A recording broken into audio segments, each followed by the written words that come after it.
Welcome to Ama-ZINE, the modern zine making class here at Get Messy.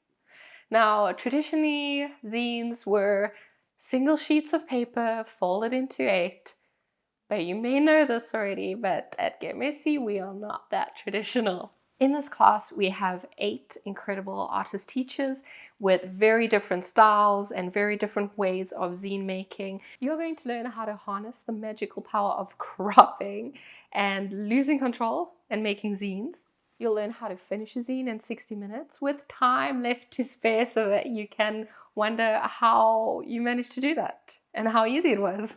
You'll learn how to make an instructional zine, even one for how to roast a chicken. You'll learn how to turn those mundane moments into zines and into art, even if you are a really busy mom with no ability to stay present. You'll learn how to get fancy with folding. You'll learn how to take one single art journal spread and turn that into its own mini journal. You'll learn how to fill a zine with affirmations and a sprinkling of flowers. You'll learn how to go back to the roots of zine making, bring out your inner anarchist, and express yourself. By the end of this class, you're not going to know what to do with the hordes of ideas and inspiration. Actually, wait, you're going to know.